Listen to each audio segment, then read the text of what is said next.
Aujourd'hui, on entend souvent parler de qui entre les USA et la Corée du Nord a le plus gros missile. Ou alors du dernier épisode de Game of Thrones.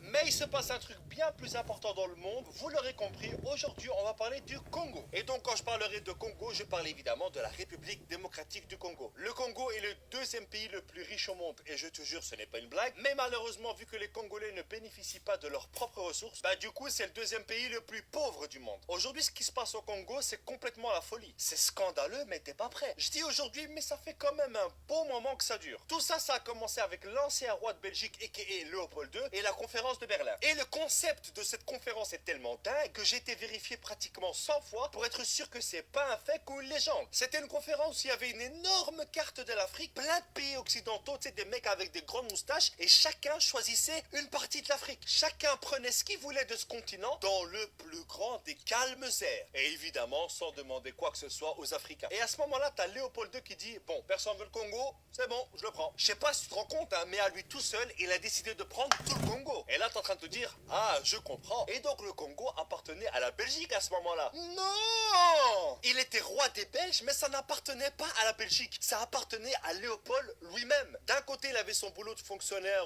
de roi, et de l'autre, il avait sa petite épicerie de 2 millions de kilomètres carrés. Et c'est exactement à partir de ce moment-là que tout est parti en vrille au Congo. Il a commencé par mettre des entreprises pour prélever le caoutchouc, mais quand il avait besoin de terres qui malheureusement appartenaient à d'autres êtres humains, les négociations, elles étaient super simples. Je te donne 3 vélos, une casserole et tu me donnes ta terre. Et évidemment, si la personne d'en face refusait, c'était encore plus simple. Tu me donnes ta terre ou je te prends la vie. Et avec ses explorations, ses exportations, cette envie de richesse, il a à lui seul décimé pratiquement 15 millions de personnes. Ce qui représentait à l'époque quand même la moitié de la population congolaise. Là c'est chaud là. Là, c'est chaud, quoi. Et le pire, c'est qu'il a jamais mis les pieds au Congo. Il faisait tout ça à distance. Évidemment, un jour, t'as les Congolais qui en avaient un peu marre de cette situation et qui ont exigé leur indépendance. Et là, t'as les Occidentaux qui ont dit, ok, ça va, vous pouvez. Du coup, il y a les Congolais qui élisent leur premier ministre, c'est Monsieur Lumumba, et leur premier président, c'est Monsieur Kasavubu. Et là, tu dis, ils ont un premier ministre, ils ont un président, ils l'ont élu, c'est bon, ils sont indépendants. Mais c'est mal connaître l'Occident. Le Congo avait évidemment son armée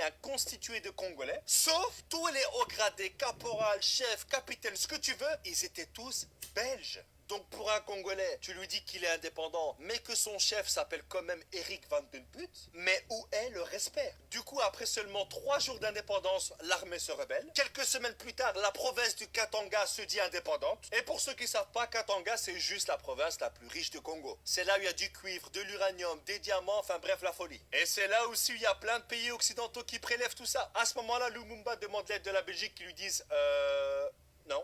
Mais en même temps, les rebelles qui voulaient que Katanga soit indépendante, eux, ils étaient soutenus par la Belgique. Et on se demande bien pourquoi, mais évidemment ceci Ça ne nous regarde pas. Donc en gros, leur indépendance, elle a duré max 48 heures. Lumumba, qui n'était pas trop d'accord sur ce qui se passe au Congo, a demandé à la Belgique et à d'autres pays d'arrêter de voler leurs richesses. Et devinez quoi? Il a été tué. Mais ça, on commence à avoir l'habitude. Et l'officier qui a fait ça, il a gardé les dents de Lumumba dans son jardin, histoire de garder des preuves pour dire c'est moi qui l'ai fait. Ensuite, il y a eu Mobutu, et ensuite, il y a Kabila Père, qui, entre parenthèses, lui aussi s'est fait tuer dans des circonstances. Voilà, on n'a rien vu. On ne voit rien, on sait pas.